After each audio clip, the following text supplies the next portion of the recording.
오늘 하나님의 말씀 묵상합니다. 오늘 룻기 강의 3일째 세 번째 날입니다.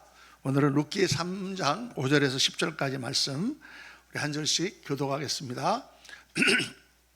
룻이 시어머니에게 이르되 어머니의 말씀대로 내가 다 행하리이다 하니라. 그가 다장마당으로 내려가서 시어머니의 명령대로 다 하니라. 보아스가 먹고 마시고 마음이 즐거워 가서 곡식단 더미의 끝에 눕는지라. 룻이 가만히 가서 그의 발치 이불을 들고 거기 누웠더라.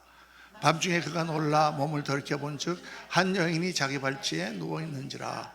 이르되 내가 누구냐 하니 대답하되 나는 당신의 여종 룻이오니 당신의 옷자락을 펴 당신의 여종을 덮으소서.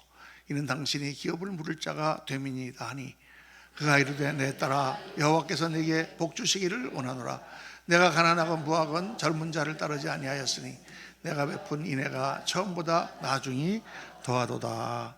아멘, 아멘, 아멘. 오늘 말씀은 제목이 믿음에 대하여, 믿음에 대하여. 이 룻기는 총 4장으로 되어 있습니다. 다음 주에 이제 룻기 강의를 마칠 텐데, 룻기 1장을 제가 말씀하며 1장은 무슨 주제라 그랬습니까? 선택의 문제, 선택에 대하여 1장을 말씀하십니다. 어떤 엘리멜렉이 하나님의 땅을 지켜야 되는데 선택을 잘못해서 모압 땅으로 가고 거기서 자기도 죽고 아들도 죽고 하는 그런 결과를 얻었지만 다시 나오미가 마음에 결단하고 베들레헴으로 돌아가는 선택을 하고, 그때 룻이 어머니를 따라가서 어머니의 백성이 나의 백성이 되고 어머니의 하나님이 나의 하나님 되겠다는 선택을 함으로 그가 하나님의 은혜를 입고 그렇게 하게 되었다라는 말씀을 나눴죠. 2장 지난주에는 뭐였습니까? 은혜였습니다. 그런데 룻이 그런 선택을 하기 이전부터 하나님의 은혜가 있었다.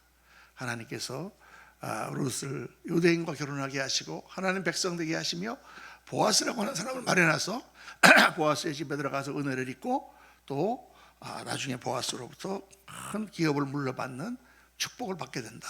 하나님의 은혜에 대해서 지난주 묵상했습니다. 오늘은 믿음에 대해서. 근데 이 하나님의 은혜와 하나님 역사가 일어나는 데는 반드시 우리의 믿음이 필요하다는 것입니다. 그 말씀 올려놓고 나고 다음 주는 이제 4장은 회복. 그래서 하나님께서 모든 것을 다 회복하시고 역사하시는 장면을 우리가 묵상하게 됩니다. 그래서 이제 지난주까지 룻이 보아스의 집에 밭에 들어가서 하나님의 은혜로 들어가서 거기서 일할 때에 보아스가 룻을 유심히 보면서 저 여인이 누구냐? 저 여인이 바로 나오미를 따라서 모압 땅에서 온 이방 여자인데 저렇게 어머니를 봉행하겠다고 와서 이삭을 줍고 있습니다. 참 기특하고 현숙한 여인이다. 저 앞에다가는 곡식도 많이 뿌려주고 그렇게 해라. 이렇게 이제 보아스가 은혜를 베푸는 장면까지 지난주에 묵상을 했죠. 그런데 이제 추수가 다 끝났습니다. 추수가 다 끝나서 이제 잔치를 벌이게 됐는데, 추수가 끝나면 추수꾼들이야 자기 일이 다 끝났으니까 이제 좋겠지만은 문제는 이 이삭을 줍는 여인들은 더 이상 이삭을 줄 수 없는 것입니다. 추수가 끝났기 때문에. 그래서 어제 어떻게 먹고 살아야 될지 막막한 그런 상황이 된 거예요. 추수 끝날은 모든 추수꾼들이 다 모여가지고 잔치를 벌입니다. 추수를 많이 해놓고 노젓가리를 쌓아놓고 거기서 횃불을 피고 마시고 떠들고 정말 하나님께 감사하고 그러면서 이제 그렇게 잔치를 하고 다 그 밤늦게까지 잔치하고 거기서 그냥 다 쓰러져 자는 그런 이제 잔치판인데, 그날 저녁에 이 시어머니 나오미가 룻을 조용히 부릅니다. 조용히 불러서 룻아, 오늘은 추수 끝날 아니냐. 잔치가 벌어져 사람들 다 술 마시고 그러고 나서 다 이제 그 들판에서 다 담요를 덮고 잘 텐데 너는 지금 가서 목욕을 하고 깨끗하게 몸 단장을 하고 와서 보아스가 누워있는 곳을 살펴서 보아스에게로 들어가라. 보아스의 담요를 걸치고 들어가라. 이렇게 지시를 하는 거예요. 그가 우리의 기업 물을 자이다. 보아스가 바로 나오미의 남편이던 엘리멜렉의 친족입니다. 그래서 보아스가 마음만 내키면 룻을 아내로 삼아서 그 모든 잃어버린 땅을 다 되찾아 줄 수 있는 바로 그런 사람이다 그 말이에요. 그래서 만약 그 일이 성사가 되면 어떻게 됩니까? 룻과 나오미는 이제 기업이 이 땅이 있고 기업이 생겼으니까 이제 먹고 사는데 걱정이 없고 영원한 하나님 주신 땅을 차지할 수 있는 바로 그런 기회다 하고 이제 룻을 설득합니다. 룻이 그 말을 가만히 듣더니 어머니 알겠습니다. 그리고 이제 룻이 들어가서 목욕을 하고 깨끗하게 몸 단장을 하고 화장을 하고 그렇게 아주 예쁜 옷을 꺼내 입었습니다. 이 밤에 다 이제 추수가 끝난 다음에 모여서 마시고 이제 잔치를 다 하고 나서 여기저기 노적거리가 쌓여 있는 곳에 횃불을 피고 사람들이 이제 잔치를 하고 난 뒤에 이제 밤이 되니까 다들 이렇게 떨어져서 잠을 자기 시작합니다. 그런데 횃불도 서서히 꺼져가는 그 들판에 룻이 가만히 숨어 있다가 보니까 저기 끄트머리에 보아스가 자고 있는지 보이는 거예요. 그래서 살금살금 보아스 옆으로 가는 것입니다. 아무도 보는 사람이 없습니다. 그런데 가서 룻이 잠자고 있는 보아스의 그 담요를 들고 그 발 밑으로 들어간다고 말이죠. 야, 이게 얼마나 아름다운 장면이기도 하고 또 상당히 좀 황당한 그런 장면이기도 하죠. 처녀 여자가 아무리 과불하지만 어떻게 외간 남자의 이불을 들치고 들어갈 수가 있습니까? 그때 깜짝 놀라서 보아스가 깼어요. 누구요? 하고 보니까 눈부시게 아름다운 여인이 발 밑에 누워 있는 것입니다. 당신 누구냐? 이 밤중에 웬일이냐? 했더니 룻이 나는 당신의 시녀 룻이오니 당신의 옷자락으로 나를 덮으소서. 당신이 우리 기업을 물어줄 자이니 그렇게 허락하라. 이 말을 한국말로 딱 짧게 하면 어떻게 되냐? 소녀를 거두어 주시옵소서. 이렇게 드라마에 나오는 것처럼 소녀를 거두어 주시옵소서. 그래서 우리 기업을 물고 그래서 우리가 이 땅에서 하나님의 기업을 갖고 살도록 해달라. 그때 이제 보아스가 눈치를 챘습니다. 맞아, 내가 엘리멜렉의 친족이야. 나한테 기업 물어줄 권한이 있어. 근데 나보다 엘리멜렉하고 더 가까운 사람이 있어. 그러니까 그 사람이 기업을 물으는 일을 안 하겠다고 하면 내가 할 수 있으니까 내일 아침에 내가 그 사람 만나서 단판을 짓고 그 사람이 기업을 안 물어주겠다 하면 내가 물어주겠다. 넌 여기서 그냥 자고 내일 아침에 집으로 돌아가라. 이렇게 은혜를 보아스가 베풀어 주시는 것이죠. 여러분, 이제 이 아주 아름다운 스토리 룻기의 이 클라이막스입니다. 모든 스토리에는 기승전결이 있잖아요. 시작해서 조금 좀 이렇게 전개가 되다가 클라이막스로 올라갔다가 이제 결론을 맺게 되는데 바로 이 3장이 기승전 클라이막스에 해당되는 거예요. 자, 이 룻의 이 행동을 보면서 하나님께서는 지금 우리에게 아주 중요한 메시지를 전해주고 계세요. 그게 뭐냐면 하나님의 일을 하는데 믿음이 필요하다는 것입니다. 믿음이, 이 룻과 같은 믿음이. 여러분, 하나님께서 보아스라는 사람을 마련해 놓고 다 모든 은혜를 베풀었지만 마지막에 그의 모든 기업을 물으는 이 일은 룻이 보아스에게 담요를 들치고 들어가는 그런 믿음 가운데서 역사가 일어났다는 거예요. 하나님이 그것을 굉장히 강조하세요. 그래서 이 룻기를 통해서 하나님은 믿음이란 어떤 것인가를 우리에게 가르쳐 주십니다. 오늘 정말 이 중요한 말씀인데 여러분, 꼭 이 세 가지를 잘 가슴에 새기고 평생 내가 믿음 생활을 이렇게 해야 되겠다 하는 신앙의 지침으로 삼으시기를 바랍니다. 첫째, 믿음은 어떤 것이냐? 믿음은 적극적인 것이다. 적극적인 것이에요. 이 성경에 나오는 모든 믿음의 역사가 다 적극적인 것입니다. 여러분, 지금도 그렇지만은 지금도 여자가 먼저 남자에게 당신 나하고 결혼하고 프로포즈 할 수 없잖아요. 근데 그 당시에는 사실 여자가 어떻게 남자한테 가서 나랑 결혼해 달라고 얘기를 합니까? 더군다나 지금 이제 보아스는 다 가정도 있고 그런 사람인데 거기에 가서 지금 자기를 의탁한다는 것은 사실 굉장히 담대한 일이고 어떻게 보면 굉장히 당황스러운 일이죠.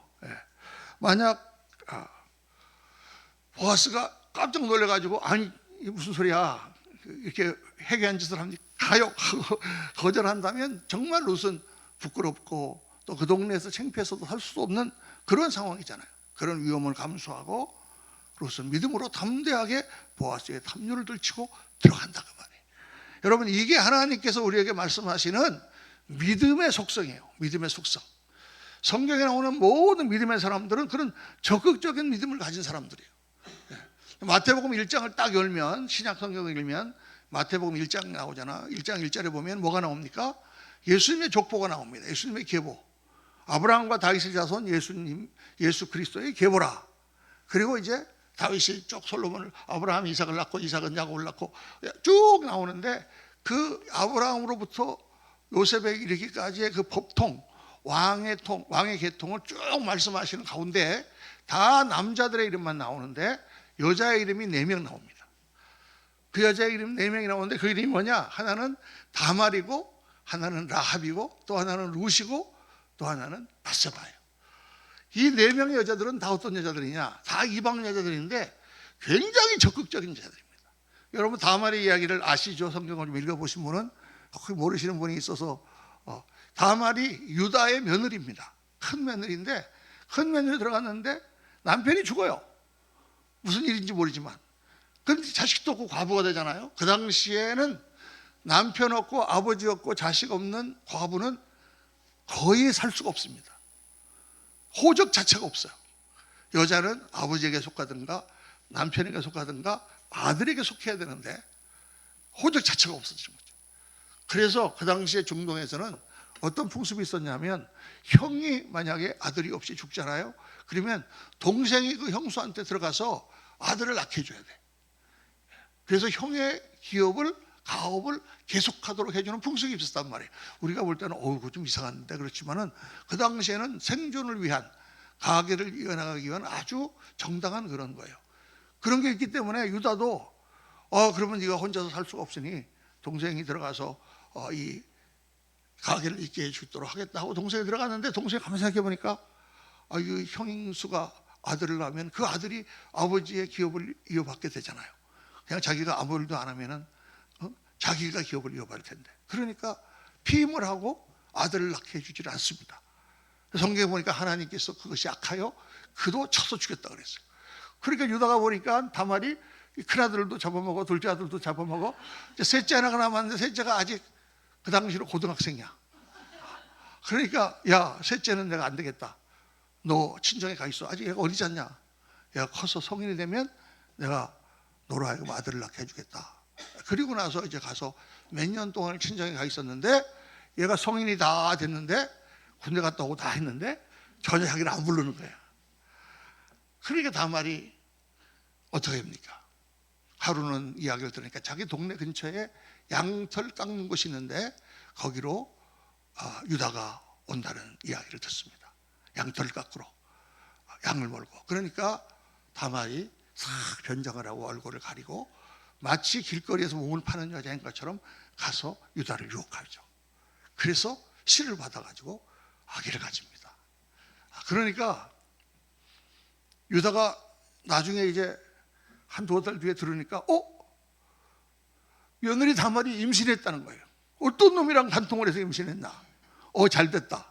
저걸 빨리 제거해버려야 우리 아들 살지 하고 가서 죽이려고 하니까 그때 다말이 바로 이 약조의 주인공이 나를 임신케 했다 하고 그때 유다가 돈이 없어가지고 약속으로 맡기는 게 지팡이하고 자기 인가 도장하고 그리고 술을 마시게 했거든. 딱 보니까 자기 거잖아요. 다말이 자기가 셀라를 주어서 아들을 낳게 해주지 않으니까 나를 꼬셔서 씨를 받았구나. 그때 유다가 뭐라고 그래요? 그거는 나보다 옳도다. 왜 옳습니까? 약속을 지키지 않았잖아 유다가. 그럼 다말은 왜 옳습니까? 자기가 하나님의 그 은혜로 자식을 낳아야 될 권리가 있다 그 말이에요. 그래야 자기가 살 거 아니에요. 아버지도 없고 남편도 없는데 아들을 낳아야 되는데 아들이 없으니 어떻게? 그런데 시아버지가 자기에게 약속을 지키지 않고 그 씨를 주지 않지 않습니까? 그러니까 시아버지의 씨를 받아서 아들을 낳죠. 그 아들이 셀라라고 예수님의 족보에 들어가 있습니다. 여러분 지금 우리가 생각할 때는 좀 회개하네. 저 처음에 성경 읽다가 그 장면에 와가지고 아니 이거 뭐야. 시아버지를 꼬셔가지고 씨를 받아 이렇게 생각을 했는데 그게 회개한 스토리가 아니에요. 그 당시 사람은 다말은 자기가 마땅히 하나님의 백성으로서 자기가 가져야 될 권리 그거를 클레임한 거예요. 클레임했다를 우리 한국말로 뭐라 그래야 되나? 요청을 한 거예요. 그거를 내가 가져야 된다. 자기의 권리를 주장하는 것입니다. 그래서 아들을 낳았다는 거예요. 그 아들이 하나님의 아들 예수 그리스도가 오는 그 계보에 들어갔다는 것입니다. 다윗의 왕가의 계보에 들어갔다는 거예요. 이런 것을 성경은 칭찬하고 있는 거예요. 그렇게 살아야 된다는 것입니다. 여러분, 하나님의 나라는요, 그냥 우리가 가만히 누워있으면 그냥 저절로 굴러 들어온 나라가 아니에요. 제가 성경을 보니까 이스라엘 백성들이 가나안 땅을 하나님께서 주셨잖아요. 성경에 하나님께서 이스라엘 백성들에게 광야에서 방황할 때 내가 너에게 이 땅을 주었노라, 가나안 땅을 주셨어요. 그래서 저는 처음에 성경을 읽기 전에 그냥 빈 땅인 줄 알았어. 거기가요. 가서 말똥만 박으면 내 땅 되는 줄 알았어. 그랬더니 아니에요. 자세히 보니까 거기는 강한 민족들이 살고 있는 땅이에요. 가나안 육족족과 블레셋이라고 하는 철병거를 가진 민족들이 살고 있는 땅이에요. 남의 땅이에요. 남의 땅을 하나님께서 내가 너에게 주었노라. 그럼 어떻게 하라는 얘기예요? 믿음으로 쳐들어가서 빼앗아서 너희 땅으로 만들라는 거죠. 성경은 굉장히 적극적인 자세를 요구하고 있습니다. 인생 자세를 그냥 어떻게 되겠지, 기다려보면 뭔가 생기겠지, 누가 와서 나를 도와주겠지, 이게 아니라 성경은 하나님을 믿고 믿음의 발걸음을 옮기고 하나님이 주시는 추수의 땅으로 가서 거기서 투쟁을 통해 취하라는 그런 메시지를 우리에게 던지고 있는 거죠. 그래서 예수님께서 세례 요한에 대해서 말씀하실 때 뭐라고 하십니까? 세례 요한의 때부터 지금까지 천국은 침노를 당하나니 침노하는 자는 빼앗느니라. 천국이 평화의 나라인데 왜 쳐들어갑니까? 천국의 속성이라는 것은 어떠냐? 그렇게 적극적으로 쳐들어가서 천국의 보화와 축복을 내가 취하는 거다 그 말이에요. 두 번째, 라합은 어떤 여인입니까? 라합은 여리고성 성루 위에서 몸을 파는 기생이에요. 기생인데 정말 천하죠. 그런데 그때 이스라엘 백성이 여리고성 앞으로 다 몰려왔단 말이에요. 정탐꾼이 2명이 들어왔어요. 정탐꾼이 도망하다가 발각이 돼서 도망가다가 라합의 집으로 들어왔습니다. 라합이 그때 선택을 해야 되는 거예요. 라합이 그 정탐꾼들을 숨겨줍니다. 우물 속에다 집어넣어서. 그리고 아무도 안 들어왔다. 왔는데 그 사람 잘로 갔다 하고 거짓말을 하고 그들을 살려준단 말이에요. 왜? 이 이스라엘 백성들이 이제 여리고성을 함락하고 들어올 텐데 그때 들어오면 우리와 우리 가족의 목숨을 살려달라. 우리가 생각할 때 여리고성을 배반했네, 그럴 수 있지만은 성경은 그렇게 적극적으로 목숨을 걸고 정탐꾼을 살려줘서 자기와 자기 가족을 구하고, 그 라합은 나중에 살몬이라는 사람하고 결혼해서 바로 보아스를 낳는단 말이에요. 그 믿음의 사람들이 예수님의 족보에 들어가 있어요. 밧세바도 마찬가지죠. 밧세바도 우리야라고 하는 그런 장군의 아내인데 다윗과 간통을 하고 그렇게 악한 죄를 저질렀지만 나중에 이제 다윗의 아들 솔로몬을 낳습니다. 솔로몬이 아직 어린데 아도니아라고 하는 제일 큰 형이 왕이 되려고 다 준비를 하고 있어. 그러니까 어떻게 해요? 밧세바가 다윗에게 다 들어갑니다. 들어가서 임금님, 우리 죽게 생겼습니다. 우리 솔로몬을 왕으로 세우겠다고 약속하지 않았습니까? 막 들어간다고. 그 다윗이 그래, 솔로몬을 왕으로 세우고 솔로몬이 왕이 되는 그 역사에 아주 결정적인 역할을 한 사람이 바로 이 치맛바람을 일으킨 밧세바입니다. 이 성경에 나오는 여인들, 룻도 마찬가지잖아요.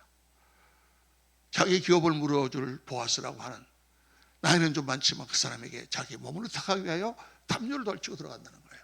성경은 하나님을 믿는 믿음은 그냥 가만히 앉아있는 게 아니라 적극적으로 나가야 된다는 걸 말씀하세요.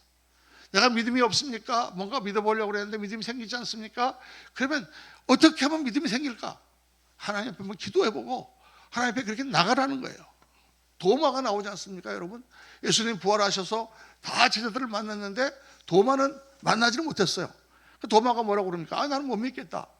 정말 내가 내 앞에 살아계신 예수님을 나타나서 내가 그 손에 못자국과 허리에 창자국을 내가 만져보지 않고는 못 믿겠다.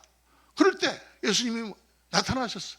도마에게 내 손가락을 내밀어 내 손을 보고 내 옆구리에 넣어봐라. 그래서 믿음 없는 자가 되지 말고 믿는 자가 되라.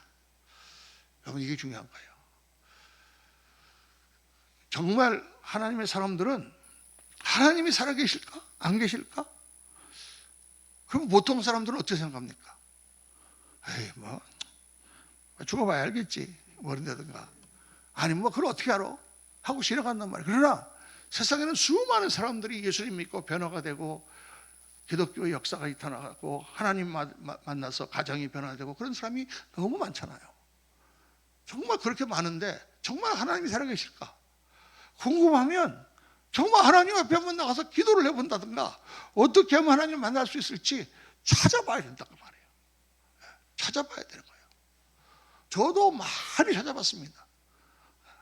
뭐 성경도 한번 읽어보고, 근데 아까처럼 그렇게 이해가 안 되는 구절이 있어가지고 거기서 딱 막혀서 그 다음에 잘 넘어가지가 않는 거죠. 그 다음에 뭐 한번 기도도 해보고, 집사람이 교회를 다니니까, 제가 교회를 안 다니니까 이게 보통 어려운 일이 많죠. 예. 교회 가서 담배 피우려면 담배 필 데도 없지. 예. 주일마다 좀 뭐 사모님 모시고 교회 가야 되지. 그런데 딱 어떤 분의 설교를 들으니까 제 마음에 탁 그게 와닿는 거예요. 하나님은 무한하신 하나님인데 당신이 유한자인데 어떻게 하나님을 알 수가 있느냐. 당신은 아무리 생각해도 하나님을 만날 수 없다. 그렇잖아요. 무한하신 하나님을 어떻게 유한자인 내가 만날 수 있어요? 그런데 하나님을 만나는 거 어떻게 만나느냐? 그 무한자이신 하나님이 당신에게 은혜를 베풀어 주면 만날 수 있다는 거예요. 그래서 그렇구나. 그때 그분이 그러면 네가 인생을 교만하게 생각하지 말고 하나님 앞에 한번 무릎을 꿇어봐라. 그래서 제가 처음 하나님 앞에 무릎을 꿇고 하나님, 정말 하나님 계시면 저를 좀 만나주세요 라고 기도했습니다. 그게 1984년 4월 3일. 그리고 일주일 만에 하나님의 성령이 임해서 제가 뒤집어져가고 목사가 됐어요. 할렐루야. 하나님이 정말 저를 만나러 오셨다가 말입니다. 하나님의 은혜죠. 정말 그렇게 예수님 믿지 않고 그렇게 세상적으로 세상 것 좋아하고 잡기에 능하고 정말 그랬던 사람이 하나님을 만나고 나니까 다 세상의 모든 생각이 다 바뀌었어요. 우리가 갖고 있는 모든 인생의 개념이 다 바뀌는 것입니다.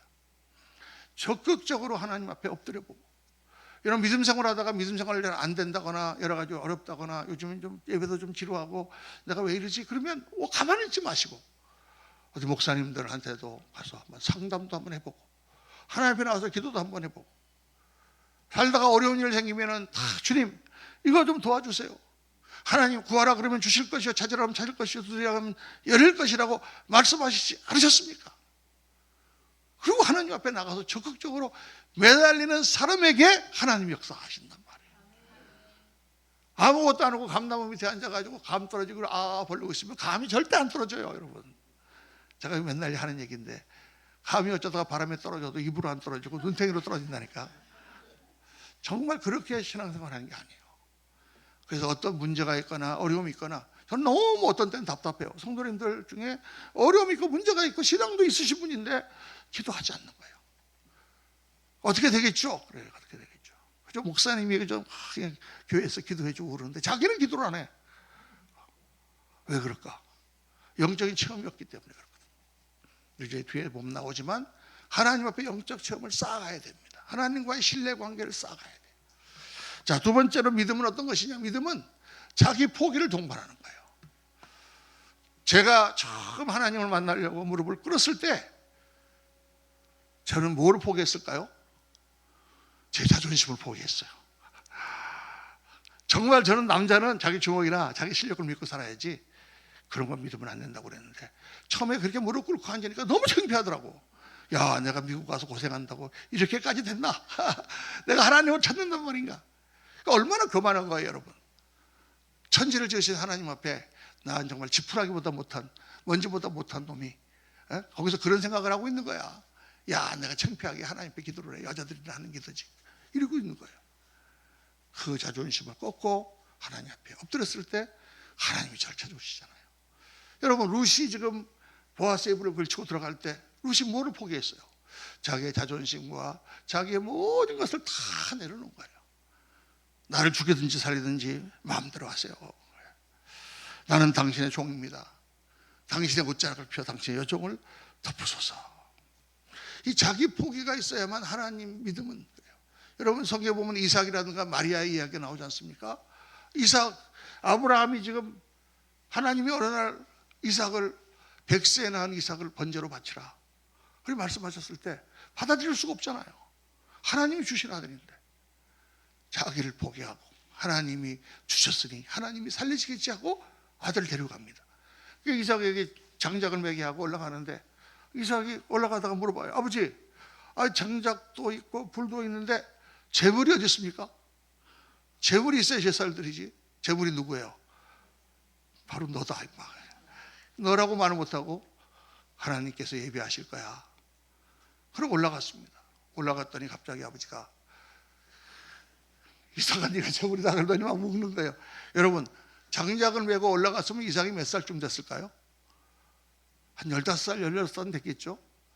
그러면 이삭이 15살이면 아브라함은 몇 살일까요?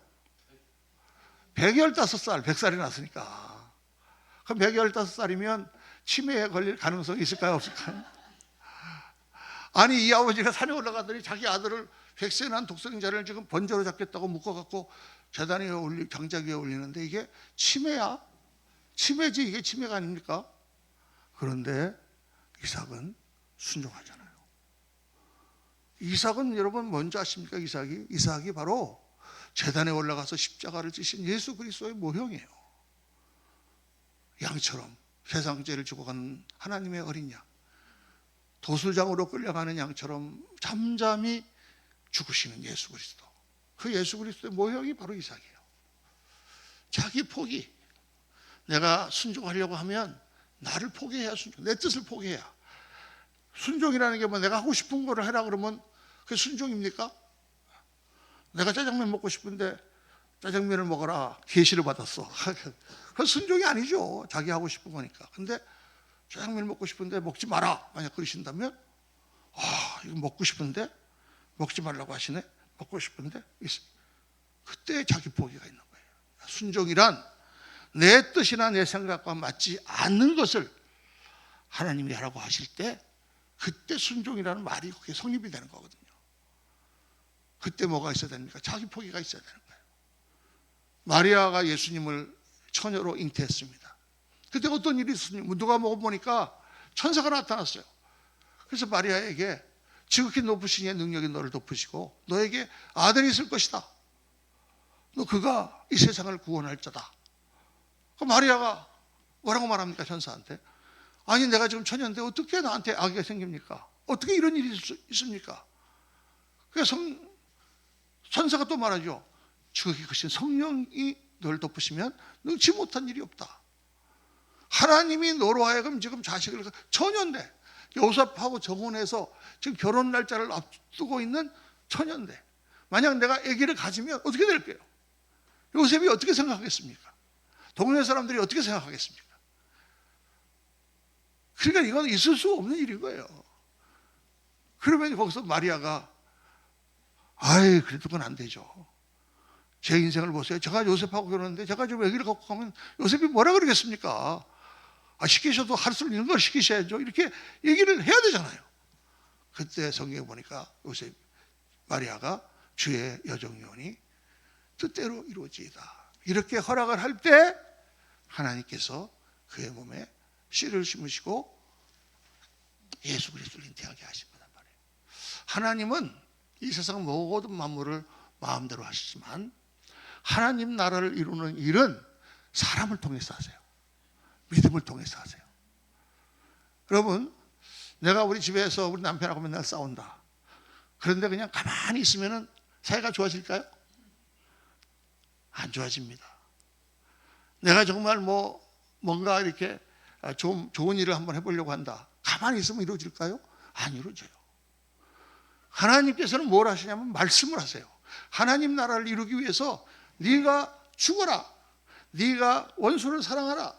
네가 믿음으로 발걸음을 내디뎌라. 어렵지만 네가 한번 해봐라. 이렇게 하나님 믿음으로 말씀하시는 것을 내가 믿음으로 따라갈 때 하나님 역사가 있다는 거예요. 안 그러면 절대 일어나지 않는다니까. 제가 기도원에 가서 가평에 있는 기도원에 가서 기도할 때 하나님께서 이 한국에 교회를 세우라 이렇게 말씀을 주셨어요.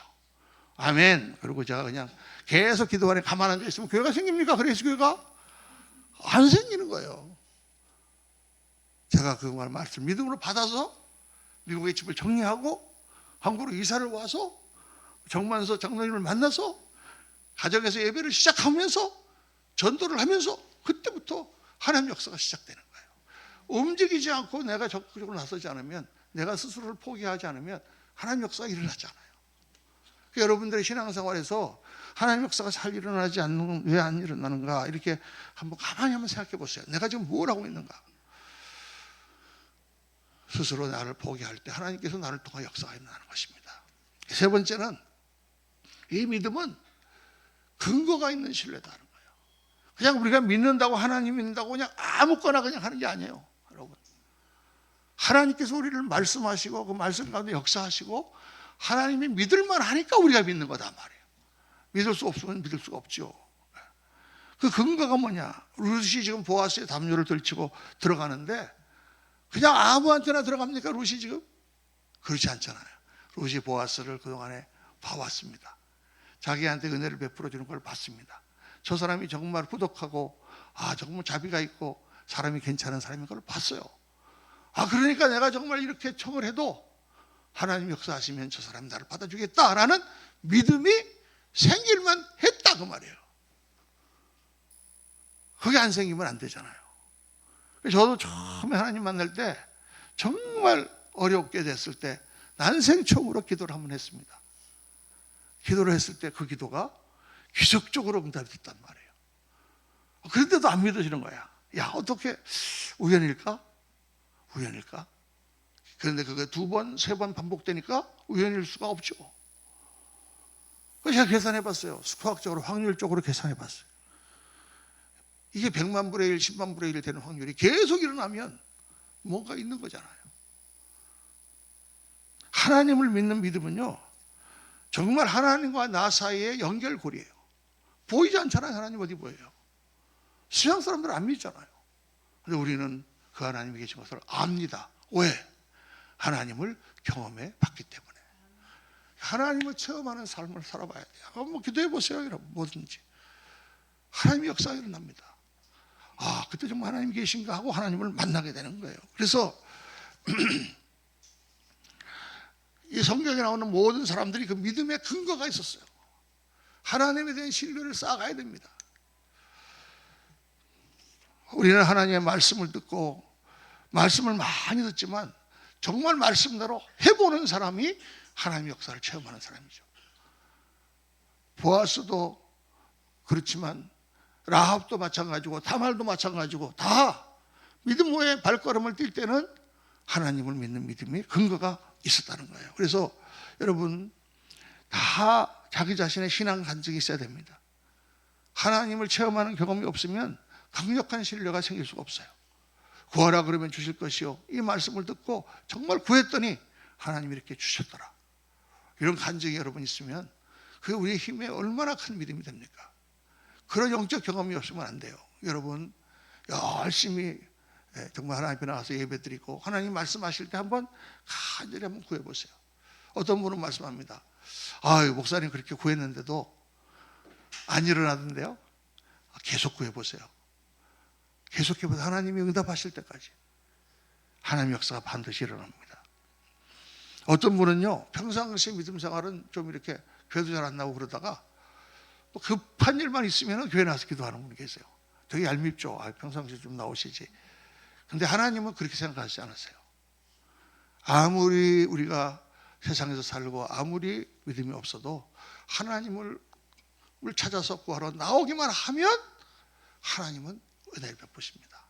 마치 집 나간 아이를 기다리고 있는 부모처럼 하나님은 절대 우리의 손을 놓지 않으신다. 여러분, 오늘 믿음을 한번 점검해 보시기 바랍니다. 내가 정말 믿음을 갖고 싶은가? 그러면 하나님께 구하세요. 나의 믿음은 적극적인 믿음인가? 정말 하나님께서 주시는 그 축복의 땅을 향하여 나아가고 있는가? 또 나의 믿음은 정말 근거가 있는 믿음인가? 나는 자기를 포기하는가? 나는 정말 하나님 말씀에 순종하고 그래서 정말 하나님의 역사를 내가 구하기 위하여 그렇게 나아가는 믿음인가? 여러분 깊이 한번 묵상해 보시고 여러분과 하나님의 관계가 정말 굳건하게 믿음으로 묶여서 하나님의 역사가 여러분의 삶 속에 크게 나타나시고 그래서 하나님이 기뻐하시는 그런 삶이 되시기를 예수님 이름으로 축원합니다. 기도하겠습니다. 아버지 하나님, 오늘 저희들 믿음에 대해서 짧은 시간